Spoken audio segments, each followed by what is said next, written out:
get me started with Megan, and the last one's always, and you did it, blah, blah, blah, and then it's, whoa, what? Why are we playing the blame game? The simple thing is, nobody wins the blame game. Simple as that. No one ever wins it. And they're gonna blame. And as much as you're gonna think sometimes like,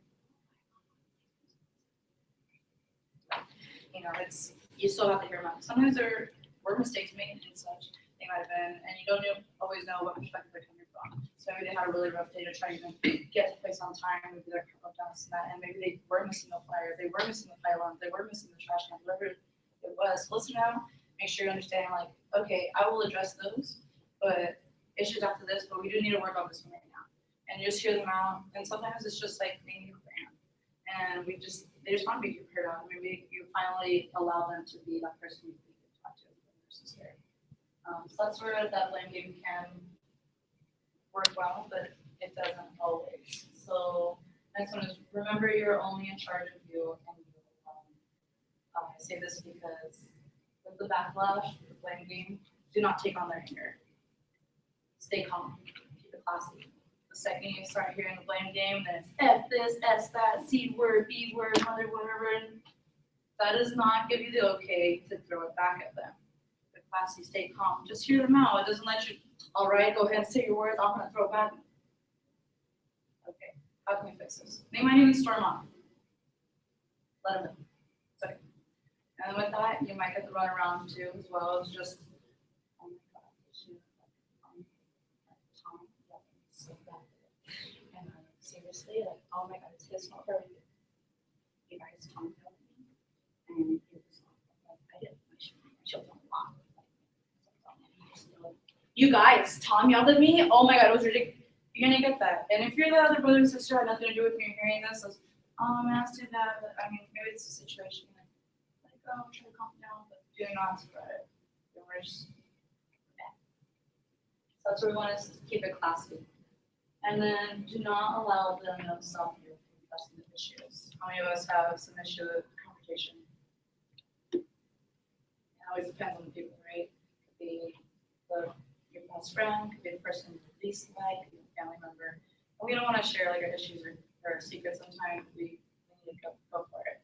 And remember that if you're stopping that from happening, you're stopping that next step of growth for not only them as an active member, but you as a chapter, you as a whole. So remember, strive for the highest, for greater than. You're stopping this, and you're stopping all of us. So when you go and give feedback or criticisms, you always do want to be open to receiving any that person might have for you. That tends to be a reaction to make them feel a little bit more comfortable, and it just makes that safe space better because then you can both agree to work on something together rather than it's just like one person's going to tell someone to start working on something by themselves. And that doesn't happen. You have now more of a group mentality with it. So your body language when you're receiving feedback is you don't want to get all like hand in pocket, start slouching, or start like crossing your arms, just kind of looking like you're bored, checking the time. You don't want to start doing things like that because then they start thinking that you're disinterested, you don't want to be there, you want to leave, and it really just starts to get in people's minds, and they just think that like this person just doesn't want to hear it, but led to that. You always want to keep an open mind because like you see things about other people that they might not see about themselves, you can think about that for yourself as well. So maybe they see something about you that you might not notice, and by keeping an open mind, it means that you're always open to making a change and making a growth that you might not have known you needed to make. So as long as you keep an open mind, you can improve yourself, and that influences your active membership, the chapter, so on and so forth. And yeah, understand their perspective. They see things that you don't. That's just the way life works. So understand their perspective. Sometimes it could be either a newer member or PM that sees something about maybe a third or fourth year active member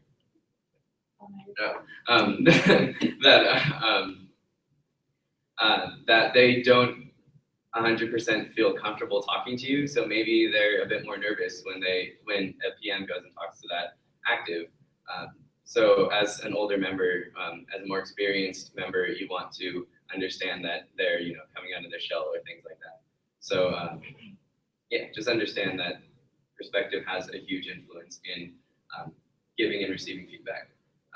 And like I said, work together to find the best solution. Maybe it is you helping them out with them making their growth, or you guys working together or checking up on each other to just make sure that both of you are making some improvements with the things that you kind of critiqued each other on.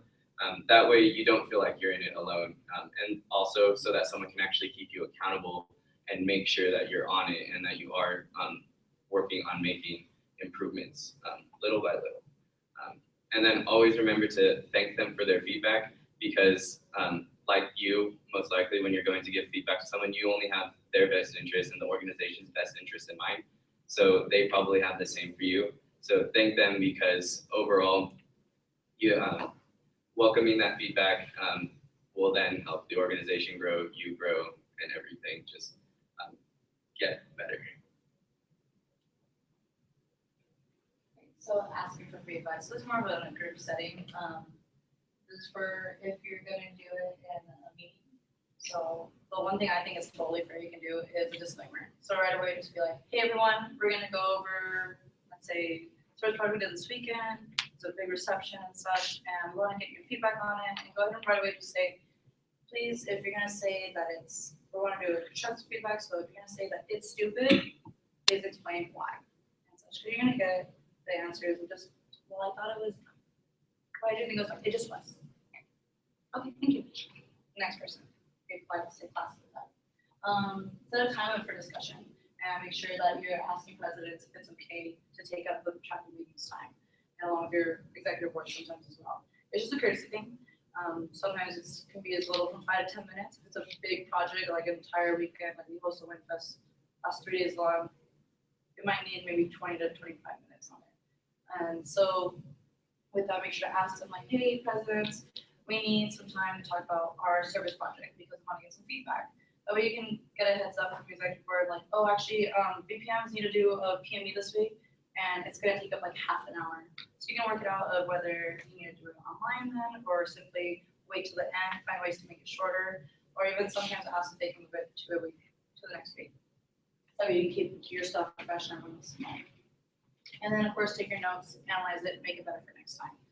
There's no point to holding surveys or taking time to talk about it if you're not going to write it down and implement it. And then those surveys online or on paper, they have stuff on Google, they have the survey monkeys and things like that all over the place. They're great resources. With that, also set the time limits of like, it's going to go live at 8 p.m. today, and it's going to shut down 11:59 next Thursday, so you have time to analyze the results and give it to you on that Sunday's meeting.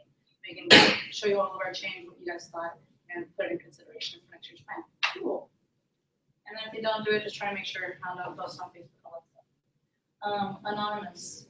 I do this because how many of us feel comfortable with writing our name with a bunch of feedback on something? Raise your hand.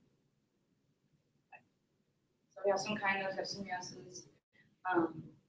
I know I've had some brothers and sisters that are like, you know what, anonymous, because I feel more comfortable. You might get a little more honesty. I know as brothers and sisters, we should be comfortable saying whatever's on our mind and such. But some situations, we can, again, we're asking for constructive feedback, not so you can be like, I never know who this is from. It's just a thing, but if you were like me, you also respect that someone might be like, I much rather it's turned in anonymous. You can respect it or something else. It's good differently. Again, analyze the data. A lot of those you can actually funnel in, so it goes straight into graphs for you now. So that's really cool, but make sure you take the time to read it, analyze it, and then leave your suggestions for your next officers, your next chairs. The whole point is to make it better, so there's no point in doing it if you're not going to use it fully. And the best way, what I do like about the online surveys, it's a lot easier to just transfer the information. And again, thank everyone for their feedback, whether it's online, on papers and meetings, or an actual discussion in your church chapter meeting. I'm sure you thank them for taking the time out of the days to write out what they think, write out what can be better, and so now we're going to have